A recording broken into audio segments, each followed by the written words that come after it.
ஆச்சி கொழுக்கட்டை மாவு வந்தாச்சு. ஆச்சி கொழுக்கட்டை மாவிற்கு கொழுக்கட்டை அச்சை கேட்டு வாங்குங்கள்.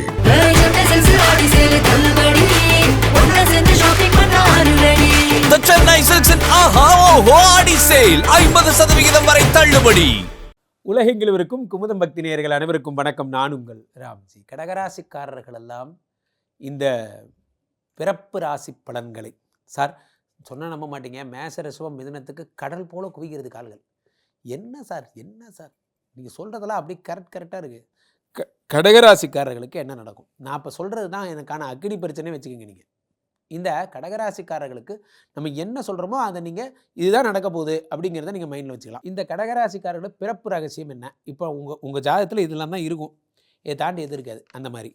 ஸோ கடகராசிக்காரர்கள் முகம் அழகு, வசீகரம், விபத்து கண்டிப்பாக உண்டு. கடகராசிக்காரர்கள் சார் வாழ்ந்து கெட்டவங்க அத்தனை பேர் கடகராசிக்காரர்கள் தான். நான் ஒரு காலத்தில் எப்படி இருந்தேன் தெரியுமா என்பவர்களாம் நீங்கள் தான். அதை இழந்ததெல்லாம் போச்சு அப்படிங்கிறதெல்லாம் தான் உங்கள் இது. எந்த கிரகம் அமர்ந்திருக்கிறதோ ராசியில் அந்த கிரகத்தினால் விபத்துங்க. எந்த கிரகம் ராசி அமர்ந்திருக்கிறதோ அந்த கிரகத்தினால். அதே மாதிரி நீர்நிலைக்கு அருகில் குடியிருப்பீங்க. பெரும்பாலும் கடகராசிக்காரர்கள் நீர்நிலைக்கு அருகில் குடியிருப்பீங்க. மணல் மேட்டுக்கு பக்கத்தில் குடியிருப்பீங்க. கடகராசிக்காரர்கள் நீர்நிலை மணல் மேட்டுக்கு பக்கத்தில் குடியிருப்பீங்க.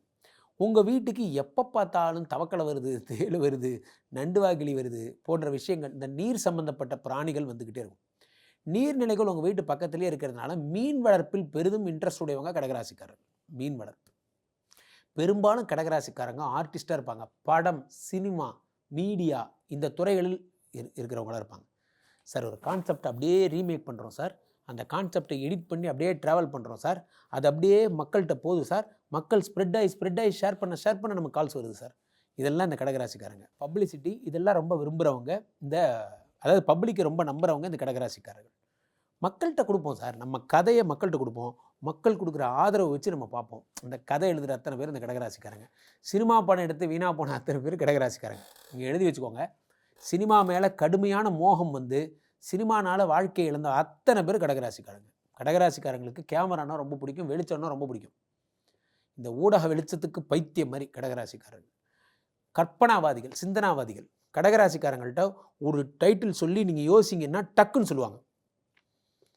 ஒன்றாய் கரங்கள் தட்டுவோம், இனி உலகத் தரத்தை எட்டுவோம், படக்குன்னு சொல்லிடுவாங்க. நல்லா இருக்குப்பா, அவ்வளோதான், இதுதான் ஸ்லோகன் போட்டுருங்க, அவ்வளோதான். 5 நிமிஷத்தில் பஜ்ஜி போடுற மாதிரி டீம் லீடர் ஒருவர், சார் ஒரு கேம்பெயின் ஒன்று பண்ணலான்னு இருக்கோம், நல்ல டைட்டில் சொல்லுங்கள். ஊர் கூடி இருக்கும் தேர் திருவிழா. நல்லா இருக்குது சார், சூப்பர். அப்படி ஒரு பஜ்ஜி இந்தா.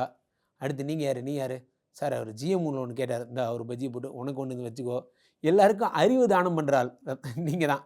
கடகராசிக்காரர்கள் உங்களுடைய அந்த ஸ்கில் இருக்குது பார்த்தீங்களா, மீடியா ப்ரமோஷன் இது ரிலேட்டடாக இருக்கும். அப்போது நீங்கள் அது அப்புறம் அடுத்த பதிவு நான் விதிகளை மீறுறேன். அப்போ நீங்கள் என்ன பண்ணுங்கிறதெல்லாம் இப்போ சொல்ல மாட்டேன். முதல்ல பிறப்பு பதவிக்கு தான் இப்போ சொல்ல போகிறேன்.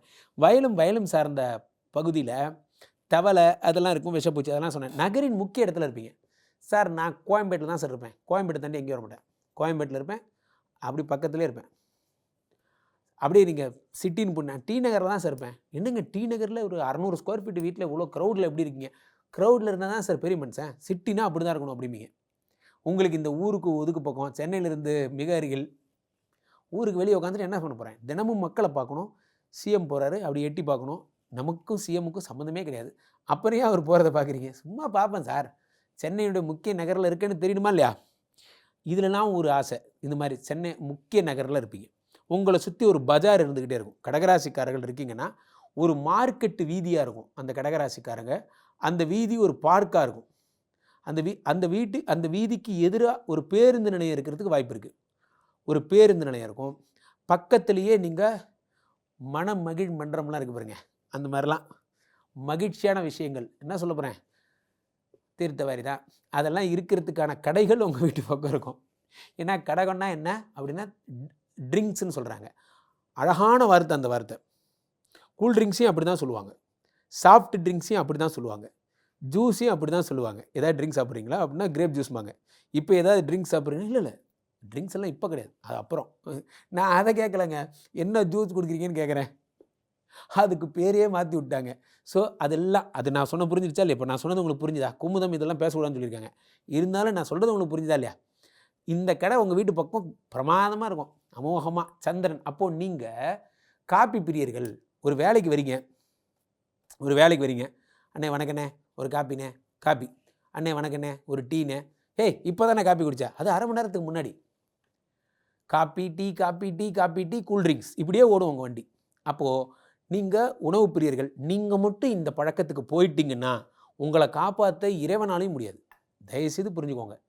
நம்பரில் 2ஆம் நம்பருக்காரங்க, 2ஆம் நம்பரில் பிறந்த எத்தனை பேர் இதில் பாதிக்கப்பட்டு அவங்கள காப்பாற்ற இந்த ஜென்மத்தில் யாராலையும் முடியாது. காரணம், சந்திரன் என்றாலே நீர் தான். நீர் இல்லாமல் சந்திரனாக இருக்க முடியாது. கூல்ட்ரிங்க்ஸ் குடிச்சிட்டே இருப்பாங்க. நீங்கள் 2ஆம் நம்பருக்காரங்களை பாருங்கள், கூல்ட்ரிங்க்ஸ் இல்லாமல் அவங்க வாழ்க்கை ஒரு நாளைக்கு 3 ஜூஸாவது குடிப்பாங்க. இது உங்கள் குணம். அந்த ஜூஸாக குடிக்கிற வரைக்கும் உங்களுக்கு நல்லது. புற்றை இடித்து சைட் போடுவீங்க, இதெல்லாம் நடக்கும் உங்கள் வாழ்க்கையில். புற்றை இடித்து சைட் போடுவீங்க. வாடகை பிரச்சனை உங்கள் வீட்டில் இருந்துக்கிட்டே இருக்கும். உங்கள் வீட்டில் வாடகை கட்டி விட்டேன் சார், 3 போர்ஷன் சார், கீழே நான் இருக்கேன், எப்போ பார்த்தாலும் அடிச்சுக்கிறாங்க சார், என்னன்னே தெரியல, இவங்களுக்கு பஞ்சாயத்து பண்ணுறதே எனக்கு ஒரு வேலையாக இருக்குது. இப்படி தான் இருக்கும் உங்களுக்கு வாடகை பிரச்சனை. அடுத்து பெண் சம்மந்தப்பட்ட பிரச்சனை வரும். சொந்த பொண்ணு மாதிரி நினச்சேன் சார், சொந்த பொண்ணு மாதிரி நினச்சேன், அவங்களே பார்த்தீங்கன்னா கடைசியாக என்னை பற்றி தப்பாக எடுத்துட்டாங்க. இதெல்லாம் உங்களுக்கு நடக்கும். வாடகை பிரச்சனை. நான் ஒருத்தர் மேலே ரொம்ப ஆசை வச்சேன், இவங்களை என்னுடைய பிரியமான அம்மா ஸ்தானத்தில் வச்சு பழகினேன் சார், அந்த லேடி என்னை இப்படி பண்ணு நான் எதிர்பார்க்கவே இல்லை சார். இதெல்லாம் உங்களுக்கு நடக்கும். கேல ஆரம்பிக்கிற பெண், கேல, கார்த்திகா, காவ்யா, இந்த கேல ஆரம்பிக்கிறது, கிருத்திகா, இந்த கேல ஆரம்பிக்கிற பெண்களால் உங்களுக்கு அந்த மன வருத்தம் என்பதெல்லாம் ஏற்படும். உங்கள் பேரே பார்த்தீங்கன்னா பெரும்பாலும் இஷ்ஷுன்னு ஆரம்பிக்கிற பேராக இருக்கும். ரமேஷ், சுரேஷ், லாவணேஷ், இஷ்ஷில் ஆரம்பிக்கிற பேராக இருக்கும். இதெல்லாம் கடகராசிக்காரங்க குணங்கள். அடுத்து பெரும்பாலும் பைக் ஓட்டுறதுல ரொம்ப பிரியம். கார் ஓட்டுறதுல பிரியம் கிடையாது, பைக் ஓட்டுறதுல ரொம்ப பிரியமாக இருப்பீங்க. பெரும்பாலும் இந்த கலர் கிளாஸ்லாம் போடுறதுல ரொம்ப பிரியம். இதெல்லாம் உங்களோட குணம். கூலிங் கிளாஸ் மாதிரியான கலர் கிளாஸ்லாம் போட்டுப்பீங்க. இரவு நேரங்களில் தான் உங்கள் சந்திப்புகள் இருக்கும். பெரும்பாலும் உங்கள் சந்திப்புகள் எல்லாம் இரவு நேரங்களில் மட்டுமே இருக்கும். பகல் நேரங்கள் ஏன்னா சந்திரனா யாருங்க, ஆஃப்டர் 6 o'clock அப்புறம் வர்றவர் தான் சந்திரன். பெரும்பாலும் பிரச்சனைகள்லாம் பகல் நேரத்தில் வரும், முடிவுகள் எல்லாம் இரவு நேரத்தில் வரும். காலிலேருந்து சண்டை போடுவீங்க எல்லாரு கூடயும். சாயந்தரம் சந்திரன் வந்ததுக்கப்புறம் நீங்கள் எல்லாரும் கூட சமாதானம் ஆயிடுவீங்க. இதெல்லாம் உங்களுக்கு நடக்கும். வீடு வண்டி வாகனம்லாம் சரி. குடும்ப வாழ்க்கையில் பற்று கம்மி. குடும்ப வாழ்க்கையில் பற்றே இருக்காது, பொது வாழ்க்கையில் தான் பற்று. மக்களுக்காக உரைப்பீங்க, இதெல்லாம் நடக்கும். பொது பிரச்சனையில் ஈடுபடுவீங்க. எதுக்கிட்ட அந்த பிள்ளையை அடிக்கிற, நான் யார் தெரியுமா, நாங்கள்லாம் இருக்கிறப்ப நீ அந்த மாதிரி கை வச்சிருவேன், நீ அவன் யாருன்னே தெரியாது, அவன் பிரச்சனைக்கு ஏண்டா போகிற, எல்லா பிரச்சனைக்கும் போவார். பொது பிரச்சனை. அரசியல் ஈடுபாடு, இருதய பாதிப்பு, இயந்திர விபத்து. கடகராசிக்காரங்களுக்கு சளி பிடிச்சா சரியாகிறதுக்கு 10 நாள் ஆகும். கடகராசிக்காரங்களுக்கு சளி மட்டும் பிடிச்சா சரியாகிறதுக்கு 10 நாள் ஆகும். இதெல்லாம் நடக்கும். நெஞ்சு வலி, கோயில் திருப்பணி, அரசு பணி, கோயில். பெரும்பாலும் இவர்கள் இந்த பிரேத சம்ஸ்காரங்கள், பிரேதம் இதெல்லாம் பார்க்க விரும்புறதில்லை. மயானம் இந்த மாதிரி வார்த்தைலாம் கேட்டால் அதெல்லாம் எதுக்கு சார், காலங்காத்தால் சென்டிமெண்ட்டாக இருப்பாங்க. லக்ஷ்மி கடாட்சமான விஷயங்களை மட்டும்தான் பார்ப்பாங்க.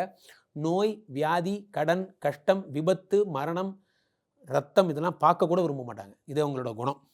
அடுத்ததாக உங்களுக்கு முதல் தொழில் நஷ்டமாயிடும், 2வது தொழில் தான் நல்லாயிருக்கும். கடக பூசம், தந்தை வழியில் வேதனை, அப்பா கூட சண்டை வந்துகிட்டே இருக்கும். கடக பூசத்தில் பிறந்தவர்கள். கடக ஆயில்யம், நல பாகம். கும்பராசிக்காரங்களை பார்த்துருக்கீங்களா, 1 மணி அடித்தால் கண்ணே லஞ்சு ஞாபகம், அதெல்லாம் 1 மணி அடித்தா லஞ்சு ஞாபகம் வந்துடும் உங்களுக்கு.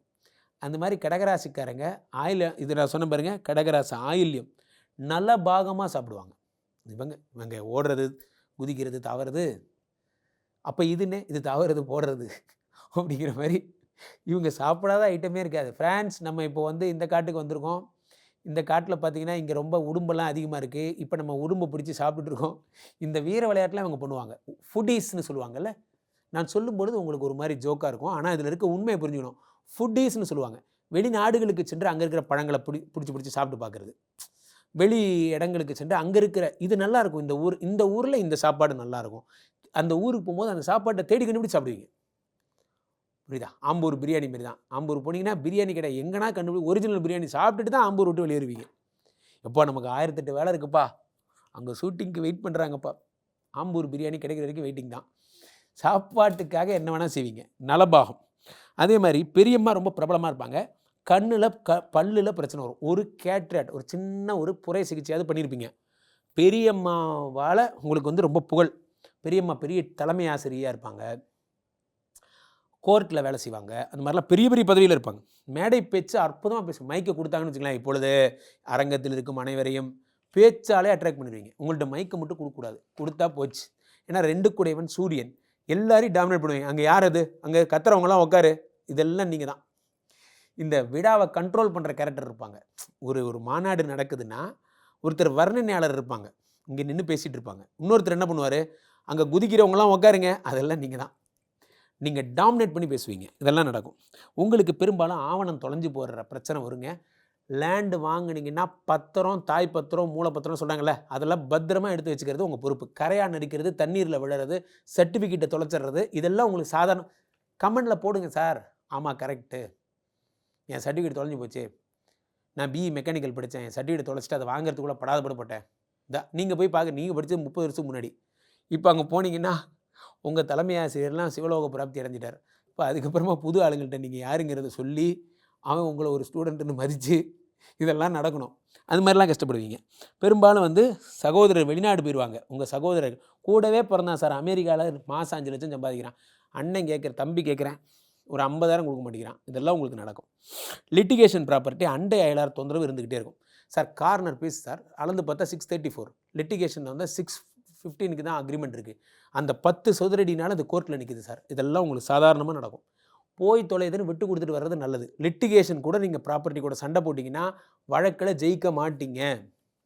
எழுதி வச்சுக்கோங்க. ஏன்னா 8 கூடையவன் சனி இல்லையா, அவனே தான் 7 கூடையவனும். சனி உங்களுக்கு ஜென்ம எதிரி, உங்களுக்கு நல்லதே பண்ண மாட்டான். அப்போ வழக்குனால பணத்தை இழந்தவங்களாம் நீங்கள் தான். வழக்குக்கு சாட்சிக்காரன் காலில் விழுறதுக்கு சண்டைக்காரன் காலில் விழுந்துருங்க. சரியா போச்சு, அவ்வளோதான். அடுத்து தந்தை பாசம் கிடைக்காது. கடன், கல்வி, வங்கி, உயர்கல்விலாம் படிப்பீங்க. கடன் வாங்கி தான் உயர்கல்வி படிப்பீங்க. இதெல்லாம் நடக்கும். தந்தையால் கடன், தந்தையால் விபத்து போன்றவைலாம். 2னா மாரகஸ்தானம்னு பேர். தந்தையால் இதெல்லாம் பிரச்சனைகள்லாம் ஏற்படும். மனைவி வந்தவுடன் கஷ்டம் வரும், நண்பர்களால் கஷ்டம் வரும். கல்யாணம் பண்ண வரைக்கும் என்ன மாதிரி சிட்டுக்குருவி மாதிரி சுற்றிட்டு இருப்பேன் சார். 2 கம்பெனியில் 16,000 ரூபா சம்பளம் சார், நிம்மதியாக இருந்தேன் சார். நான் என்றைக்கு கல்யாணம் ஆகி கமிட் ஆனனோ அன்றைக்கி போச்சு சார் நிம்மதி. இது உங்களுக்கு இல்லைங்க. இந்த உலகத்தில் அமெரிக்காவில் 34வது மாடியில் படுத்துருவனை எழுப்பி கேட்டாலும் இதே தான் சொல்லுவான். ஆனாலும் ஒன்று புரிந்து கொள்ளுங்கள், அவங்களாம் அதை டாலரேட் பண்ணி வாழ பழகிட்டாங்க, நீங்களும் வாழ பழகிக்கிங்க. அவ்வளோதான். அதனால் அவமானம், கூட்டுத்தொழில் நஷ்டம், இதெல்லாம் உங்களுக்கு ரொம்ப சாதாரணமாக நடக்கும். நீங்கள் பெரிய பெரிய ஜட்ஜு, பெரிய பெரிய அரசு அதிகாரிகள், கமிஷனர் வரைக்கும் உங்களுக்கு நல்ல பழக்கமாக இருப்பாங்க. ஒரு பெரிய அதிகாரினா உங்களுக்கு ஃப்ரெண்டாக இருப்பார். கடகராசிக்காரர்களுடைய அழகான மனநிலை என்ன, அவங்க உடல்நிலை என்ன, உங்கள் வாழ்க்கை நடக்கிறதெல்லாம் இதை விட பிரித்து யாரும் சொல்லியிருக்க மாட்டாங்க நினைக்கிறேன். என்னுடைய ஆய்வு இது. அதை நீங்கள் பார்த்துட்டு அடுத்து என்ன பண்ணணும், கமெண்ட் பண்ணணும், லைக் பண்ணணும், ஷேர் பண்ணணும், கீழே தொடர்ந்து ஆமாம் இது கரெக்டாக இருக்கா இல்லையான்னு போடணும். அடுத்து கடகராசிக்காரங்களுடைய கடன் எப்போ திறப்போகுது, பொருளாதாரம் எப்போ மேம்பட போகுது, வேலை எப்போ கிடைக்க போகுது, குழந்தை எப்போ பிறக்க போகுது, எல்லாம் சொல்ல போகிறேன். அடுத்த பதிவுக்கு காத்திருப்பீங்க, கரெக்டாக? ஸோ இப்பொழுது ஒரு சிறிய பிரிவுடன் விடைபெறுகிறேன். மீண்டும் சந்திப்போம். நன்றி, வணக்கம். ஆச்சி கொழுக்கட்டை மாவு வந்தாச்சு. ஆச்சி கொழுக்கட்டை மாவிற்கு கொழுக்கட்டை அச்சை கேட்டு வாங்குங்கள்.